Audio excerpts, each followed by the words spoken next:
Twitter is my place. It's my home. It's the first time in my life I've ever felt like I'm completely myself and liked for being myself.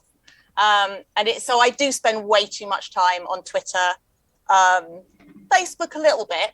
Twitter, I think also it appeals to the blokey side of my nature. I've always felt that Twitter is masculine and Facebook is feminine. There's like, okay. Facebook is kind of, here's an entire paragraph about my cat with some photos. Whereas Twitter is political thing, stupid thing. Do you remember this thing about the 80s? Right. Yeah. And I think that's quite a sort of pub way of talking.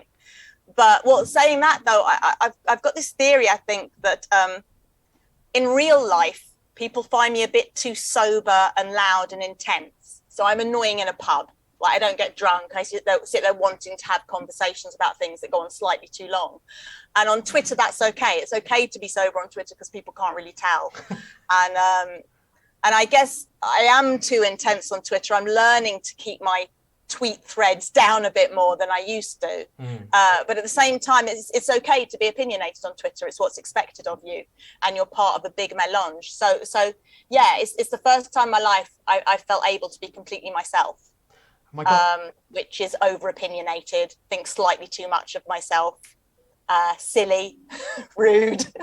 I think that's great. I think it's actually nice to have a eulogy for Twitter because, in all honesty, I think most of the guests that we have on feel that Twitter is a necessary evil most of the time, and no one's really, there are some people that make good use of it and do have fun with it, but I mean, quite often it is, people will say, well, listen, if I wasn't a comedian or I wasn't trying to sort of promote something, I wouldn't be on social media. Have that with Facebook, I think more.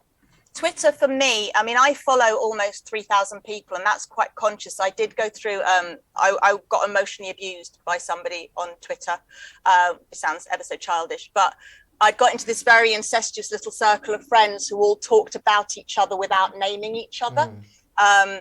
And you ended up following all these threads and trying to work out who, and afterwards I was like, okay, I'm just going to follow so many people that I can't get involved.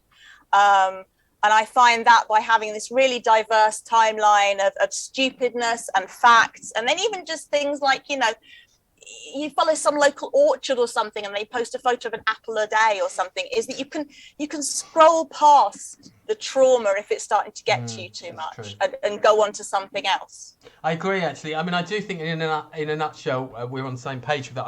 I've gone through a period in the last few weeks where some arguments, I mean, there are always going to be some arguments that are sort of circular, but there have been some very sort of ego, personality-driven sort of arguments that are just sort of going round and round and round, and I'm just thinking, oh gosh, I suddenly felt that, it was closing in on me, so perhaps following a few more people is going to help sort of brush that out, actually. Well, we were talking that there's a local issue, which thing is, if anybody follows me, they'll know I talk about it sometimes, which I've had to stop talking about online because I've had some quite realistic threats in the real world. And actually, I found when I stopped talking about it online and started doing things like emailing local councillors or emailing local police, I was actually getting far more done. Rather than just having the same circular argument with people I barely knew over and over again and finding, an hour's gone by and I'm talking to complete strangers and getting really upset. And that's actually not doing anything practical. So sometimes it's quite a good idea, I think, to step back a bit and go, well, who is this person I'm actually talking to? And am I actually making a difference? Because one of the problems with Twitter is it does make us all feel like we can make a difference. That one tweet I'm going to send is going to be the tweet. I mean, I'm terrible like that. I've got a huge ego.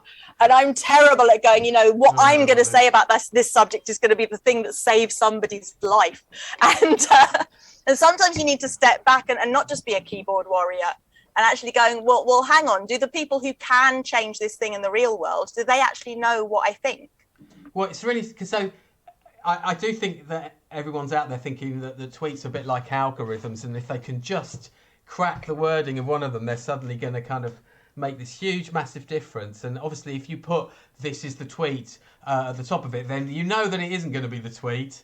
But there's somewhere out there. There is this kind of, there is this probably, sort of killer tweet. It slightly reminds me of Hitchhiker's Guide to the Galaxy, the woman in the cafe in Rickmansworth who just realises the answer to life, universe, and everything when the Vogons destroy the planet. And it's like somewhere there is actually the woman from the cafe in Rickmansworth has actually spoken. It's on there somewhere. It's just we've just ignored And we her. all missed it. Yeah, we She's all only missed got it. 5 followers. Yeah.